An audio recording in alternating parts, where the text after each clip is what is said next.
ओम नमो भगवते वासुदेवाय नमः। जय माता रानी। दोस्तों, आप देख रहे हैं आपका अपना YouTube चैनल व्रत त्योहार टोटके। मैं हूं आपके साथ रिमझिम शर्मा। दोस्तों, सबसे पहले तो आप सभी को साल की सबसे बड़ी एकादशी निर्जला एकादशी की बहुत बहुत शुभकामनाएं।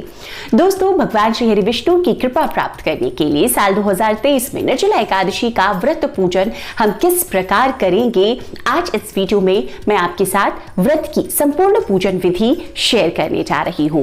निर्जला एकादशी का अगर आप व्रत कर रहे हैं तो पूजन के लिए क्या सामग्री चाहिए, वो सभी सामग्री मैं आपके साथ शेयर कर चुकी हूं। उस वीडियो को भी जरूर देखिए। आज इस वीडियो में अब मैं आपके साथ जो पूजन विधि है वो दिखाने जा रही हूं कि किस प्रकार से सरलता से आप खुद से अपने घर में निर्जला एकादशी व्रत के दिन भगवान श्री हरि विष्णु, माता लक्ष्मी, गणपति की पूजा आराधना करेंगे। तो आज इस वीडियो में मैं आपको निर्जला एकादशी व्रत की पूजन विधि करके दिखाने जा रही हूं। तो दोस्तों, पूजा विधि शुरू करते हैं। और देखिए, यहाँ पर ये पूर्व की दिशा है। पूर्व की दिशा में मैंने एक लकड़ी का पाटा लगाया है और यहाँ पर सबसे पहले भगवान श्री हरि विष्णु का, लक्ष्मी माता और गणपति भी जरूरी है पूजा में, तो उनकी प्रतिमा रखी है मैंने। उनका अभिषेक कराऊंगी। अभिषेक के लिए आपके पास अगर शंख है तो आप शंख में ही जो पंचामृत बनाया है आपने, या दूध से या गंगा जल से, उससे अभिषेक कराएं। और अगर नहीं है तो आप सीधा पात्र से ही अभिषेक कर सकते हैं। तो इस प्रकार से सर्वप्रथम आपको अभिषेक कर लेना है। तो अभिषेक जब भी हम करते हैं दोस्तों, तो 4 बार हमें जरूर अर्पित करना चाहिए, चाहे आप पंचामृत कर रहे हो चाहे जल कर रहे हो। तो गणपति का ओम गण गणपते नमः, ओम गण गणपते नमः, ओम गण गणपते नमः, ओम गण गणपते नमः। जय मां लक्ष्मी, जय मां लक्ष्मी, जय मां लक्ष्मी, जय मां लक्ष्मी। ओम नमो भगवते वासुदेवाय नमः, ओम नमो भगवते वासुदेवाय नमः, ओम नमो भगवते वासुदेवाय नमः। तो हमने पंचामृत से कर लिया अभिषेक। इसके बाद में शुद्ध जल से अभिषेक बहुत ज़रूरी है। और ये ध्यान देना है कि कहीं पर भी जो है दही, शक्कर, ये सब कुछ भी चीज़ें लगी ना रहे। मैंने बहुत अच्छे से हालांकि मिश्रित कर दिया था चीज़ों को, तो अलग से दिख नहीं रही है वो चीज़ें, लेकिन बावजूद इसके आप ये ध्यान ज़रूर रखिएगा। तो देखिए, पूजा विधि शुरू करें तो सबसे पहले हमने स्नान करा लिया भगवान का। उसके बाद में एक इस तरह से जो पाटा लगाया है उस पर आपको विराजमान कराना है। गणपति प्रथम पूजनीय है, उनको विराजमान कराया है। और भगवान श्री हरि विष्णु की पूजा आज के दिन माता लक्ष्मी के साथ ही होती है, तो उनको भी विराजित कराया है। आसनी के लिए अब आज के दिन आपको क्या देना है, आप चाहें तो इस तरह से फूल दे सकते हैं, कोई भी पीले फूल दे ले, या फिर आप चाहें तो आज के दिन जैसे भगवान श्री हरि विष्णु की पूजा में हम अक्षत का इस्तेमाल नहीं करते, और आप जानते हैं कि अक्षत हम देते हैं आसनी स्वरूप, तो हम ये तिल ले रही हूं मैं, तिल की आसनी भी आप दे सकते हैं। तो जो आपको सुविधा जनक रूप से मिल जाता है उसकी आसनी आपको आज के दिन भगवान को देनी है। आप चाहें तो यहाँ पर अष्टदल कमल भी बना सकती हैं तिल से या फूल से, ये आपकी इच्छा है। अब सबसे पहले भगवान को वस्त्र पहना देते हैं, उसके बाद पूजा विधि शुरू करते हैं। तो देखिए, आज की पूजा में भी भगवान श्री हरि विष्णु को हम पीले वस्त्र ही अर्पित करते हैं। तो ये पीले वस्त्र मैंने पहना दिए हैं सभी देवताओं को। आप चाहें तो कलावा रूपी वस्त्र भी आज के दिन भगवान को आप दे सकते हैं, तो ये भी आप दे, इसमें भी कोई दिक्कत नहीं है अगर आप वस्त्र लेकर किसी भी कारणवश नहीं आ सके हैं तो। इसके बाद में बारी आती है यज्ञोपवीत की दोस्तों। तो यज्ञोपवीत भी देखिए सबके घरों में जरूरी नहीं है कि रहता है, तो पहले से आप लेकर आए यज्ञोपवीत और यज्ञोपवीत दें। जरूरी है आज की पूजा, जब भी कोई विशेष पूजा हम करते हैं तो ये गणपति को आप यज्ञोपवीत दें और एक भगवान श्री हरि विष्णु के लिए। इसके बाद में आप दीप देव का आह्वान कर लें, फिर हम आगे की पूजा करेंगे विस्तृतता से। तो देखिए, यहाँ पर ज्योत जो है, दीपक जो है वो मैंने जला लिया है। और अब दीप देव ही इस पूजा के साक्षी होते हैं, अग्नि ही साक्षी होता है किसी भी पूजा के, तो सबसे पहले यही पूजित होते हैं, तो इनको पूज लेते हैं। इसके लिए एक फूल में देखिए यहाँ पर रोली, कुमकुम और तिल मैंने रख करके भगवान की दीप देव की पूजा कर लेनी है, अग्निदेव की पूजा कर लेनी है। और भाव ये करना है कि मेरे इस पूजा में सम्मिलित हो और इस पूजा को सफल बनाएं। उसके बाद में आगे की पूजा बढ़ाएंगे। तो भगवान को वस्त्र दे दिया, यज्ञोपवीत दे दिया। अब इत्र, जैसा मैंने कहा था, आप चाहें तो वस्त्र पे, मैं देखिए सीधा वस्त्र पे ही लगाती हूँ, आप चाहें तो कॉटन में, रुई में लेकर भी भगवान को आप लगा सकते हैं। अब कर लेते हैं आह्वान। किसी भी पूजा में देखिए देवताओं का आह्वान बहुत जरूरी है कि इस पूजा में वो आए और इस पूजा को सफल बनाएं और इस पूजा में सम्मिलित हों, और जिस भी कामना से आप कर रहे हैं आपकी वो कामना वो पूर्ण करें। तो देखिए, इसके लिए पान का पत्ता है, पान के पत्ते पर थोड़ा सा तिल रखा है, एक सुपारी है, एक सिक्का है और एक फूल। तो सर्वप्रथम गणपति का आह्वान करना चाहिए, तो उनके आह्वान के साथ ही मन आप यहाँ पर ये पान का पत्ता रख दें। माता लक्ष्मी और भगवान श्री हरि विष्णु के आह्वान के लिए भी इसी प्रकार से आप एक पान का पत्ता रखें, उस पर भी सुपारी, सिक्का और फूल है। और इन दोनों की, क्योंकि ये दोनों पति पत्नी हैं, इनकी पूजा हम साथ में करते हैं, इसलिए आह्वान भी साथ में ही करेंगे। तो इनके आह्वान के साथ में आज एक साथ ही आप यहाँ पर ये पान का पत्ता और सुपारी रखें। इसके बाद में दोस्तों चंदन, आज के दिन पीले चंदन हम लगाते हैं भगवान श्री हरि विष्णु को, और गणपति को भी हम पीले चंदन लगा सकते हैं।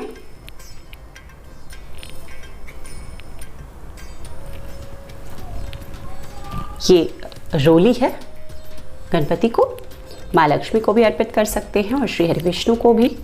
ये अष्टगंध है, ओम गण गणपति नमः, जय माँ लक्ष्मी, जय श्री हरि जय। इसके बाद में आज की पूजा में आप हल्दी का भी भगवान की पूजा में आप इस्तेमाल कर सकते हैं। तो हल्दी आपको रखना है, हल्दी आप चरणों में भी अर्पित कर सकते हैं, श्री हरि विष्णु के, माँ लक्ष्मी के, गणपति के। इसके बाद में सिंदूर, गणपति को भी हम लाल सिंदूर लगाते हैं और माता लक्ष्मी को भी लाल सिंदूर अर्पित करें। अब जैसा मैंने बताया कि अक्षत के बदले आज तिल का ही उपयोग होता है, तो हम तिल ही अर्पित करेंगे।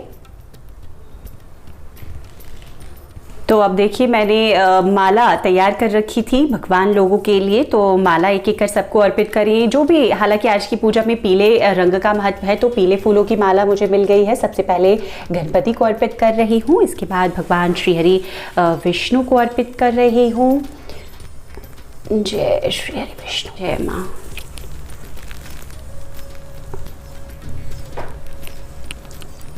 तो इस तरह से माला अर्पित कर दिया। कमल का फूल मिला, लेकिन थोड़ा सा यहाँ पर देख रहे हैं कलर इसका फेड सा हो गया है, लेकिन जो मिले वो अर्पित कर रही हूँ। भाव बस होना चाहिए। आज के दिन अगर कमल का फूल मिल जाए तो बहुत ही अच्छी बात है। और माता के लिए, जैसा मैंने कहा था, कमल का फूल नहीं ठीक था इसलिए एक ही लिया, तो ये गुलाब का फूल है, तो आप गुलाब का फूल माता को अर्पित कर दीजिए। और गणपति के लिए भी आप गुलाब का फूल भी उन्हें भी अर्पित कर सकते हैं। आप चाहें तो आपने माला अर्पित की है तो पीले फूल भी गणपति को आप अर्पित कर सकते हैं। तो देखिए इस प्रकार से जो भी श्रृंगार की चीजें आप अर्पित करना चाहते हैं वो आपने अर्पित कर दिया। अब जो आज की पूजा में महत्व रखता है, भोग में करूंगी अर्पित, उसके पहले मैं आपको दिखा दूं। और जैसा कि हम सभी जानते हैं, ये जल कलश, तो इस जल कलश की स्थापना होती है, मिट्टी का ये जल कलश है। सामग्री में मैंने बताया है, इस जल कलश में गले में कलावा बांध दिया है, स्वास्तिक शुभता की निशानी बना दी है। ये पूर्ण भरा हुआ जल कलश है, मतलब कि गले तक पूरा भरा हुआ। इसके ऊपर आप शक्कर रखें या कोई सीजन के मीठे फल रखें, और इसके ऊपर देखिए इस तरह से मैंने बताशे रखे हैं। और इसको आप यहाँ पर भगवान श्री हरि विष्णु के साथ में उनकी दाहिनी तरफ में इस जल कलश की स्थापना आपको कर देनी है। तो जल कलश की भी पूजा कर लेते हैं। जल कलश पर भी इसी तरह एक पुष्प के साथ में आपको रोली और कुमकुम जो आप अर्पित करना चाहते हैं, जल कलश का, कलश देव का आह्वान करके आपने ये उनकी पूजा भी कर ली है। अब इनके लिए भी जो फूल माला आप लेकर आए हैं वो आप इनमें भी अर्पित कर दें। इसी जल कलश को हम आज के दिन दान करते हैं जब पूजन हम संपन्न कर लेते हैं। तो अब इस जल कलश पर, जैसे मैंने कहा था आपको, ये मीठा जल है, इसके अंदर शक्कर या आप जैसे मैंने बताशा ही डाल दिया है, वो घुल के शरबत बन गया है। इसके ऊपर, इस जल कलश के ऊपर भी आपको इस तरह से एक पात्र ढक्कन रखना है। इसके ऊपर आपको मीठा रखना है, कुछ तो सीजन के फल रख दें, शक्कर रख दें, आप जो चाहे रख सकते हैं। इसी जल कलश को मैंने बताया दान करना। इस पर एक वस्त्र आपको जरूर रखना है, सफेद सूती वस्त्र, जो कि इस पूजा में दोस्तों बहुत महत्व होता है, ठंडक प्रदान करने वाली चीजों का दान। तो एक सूती सफेद वस्त्र रखा है मैंने आज की पूजा में। ये बहुत जरूरी है। पंखा, ये बांस का पंखा है, आज की पूजा में हम इसे रखते हैं पूजा स्थल पर, और उसके बाद में इस पंखे को दान करते हैं। तो इस प्रकार से यहाँ पर इसी पंखे से भगवान को थोड़ी सी हवा भी करनी है, और इसी पंखे को पूजा स्थल पर रख करके दान सामग्री के साथ जब आप दान के लिए जाएंगे तो दान करेंगे। तो यहाँ पर मैंने इस पंखे को भी रख दिया है। अब ये सभी चीजें हो गई हैं, अब बारी है भोग की। तो दोस्तों आज की पूजा में जो भगवान श्री हरि विष्णु को है, हम जानते हैं कि फल ही लगते हैं भोग में। एकादशी की पूजा है तो केले का आप भोग रख लें, आप आम का भोग रख लें, खरबूजा रख लें, जो भी ऋतु फल, जो भी सीजन के फल हैं, रसीले मीठे फल, वही आपको भोग में रखना है। यहाँ पर मैं सभी को इकट्ठे एक ही पात्र में भोग अर्पित कर रही हूँ, आप चाहें तो अलग अलग भी अर्पित कर सकते हैं। तो सबसे पहले गणपति को भोग दिखाएं, उसके बाद माँ लक्ष्मी को, श्री हरि विष्णु को, और उसके बाद भोग आप उनके सामने रख दें। माता लक्ष्मी की पूजा में मैं बताशे का भोग माता को जरूर अर्पित करती हूँ, तो ये भी यहाँ पर सम्मिलित रूप से ही अर्पित कर रही हूँ मैं। माँ लक्ष्मी को मखाने का भोग अति प्रिय है, तो मखाना ये भी मैं भोग में अर्पित करती हूँ। देखिए, जो चीज़ें घर में उपलब्धता रहती है, आप चाहें तो यहाँ पर पंचमेवे का भोग भी अर्पित कर सकते हैं, कोई दिक्कत नहीं है। तो इस तरीके से ये भोग की सभी सामग्री हो गई। जो पूजा विधि है यही होती है दोस्तों, इस प्रकार से पूजा विधि आपकी संपन्न होती है। तो ये दक्षिणा है, ये जरूर हम किसी भी पूजा में देवी देवताओं का आह्वान करते हैं तो दक्षिणा भी जरूर रखते हैं। तो यहाँ पर संयुक्त रूप से एक दक्षिणा भी मैंने रखी है। पूजा संपन्न होने के बाद इस दक्षिणा को आपको उठाना है और दान के साथ में आपको ब्राह्मण देव को ही इसे भी दान में दे देना है।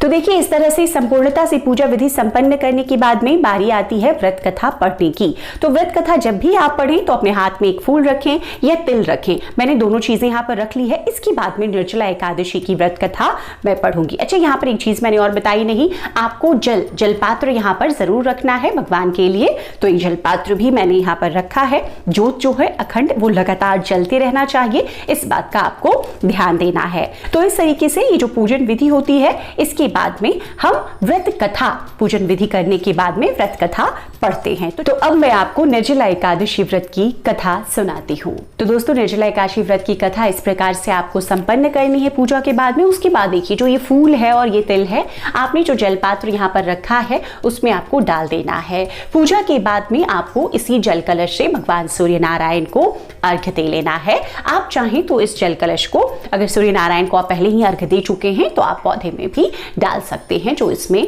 जल है वो। अब आरती संपन्न करते हैं। आज के दिन आप चाहें तो भगवान श्री हरि विष्णु के किसी भी मंत्र का यहीं पर बैठ करके आप जप कर सकते हैं, जैसे कि ओम श्री हरि विष्णवे नमः, ओम नमो भगवते वासुदेवाय नमः। इस दिन आप विष्णु सहस्त्र नाम का जप कर सकते हैं। इस दिन माता लक्ष्मी के किन्हीं मंत्रों को आप जप सकते हैं। बहुत ज्यादा पुण्य फलों की प्राप्ति होती है। निर्जला एकादशी के व्रत के दिन दोस्तों कई लोग छोटा सा हवन भी रखते हैं। आप चाहें तो हवन भी रख सकते हैं, कर सकते हैं। अब इसके बाद में ये पूजा विधि व्रत कथा संपन्न हो गई। अब आरती कर लेते हैं। सबसे पहले गणपति की आरती करेंगे, फिर भगवान श्री हरि विष्णु की आरती करेंगे। तो व्रत कथा के बाद सबसे पहले गणपति की आरती कर लेंगे। शंख आप जरूर बजाएं।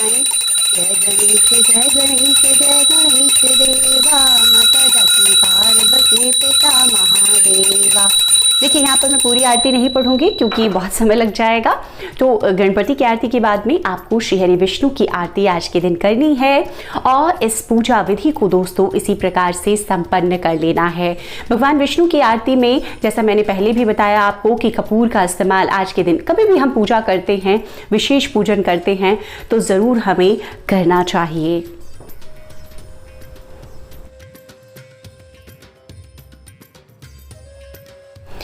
तो दोस्तों, इसी प्रकार से इस निर्जला एकादशी आप भगवान श्री हरि विष्णु की, माँ लक्ष्मी की, गणपति की पूर्णता से, संपूर्ण तरीका यही है, पूजा विधि संपन्न कीजिए भगवान श्री हरि विष्णु की असीम कृपा प्राप्त करने के लिए।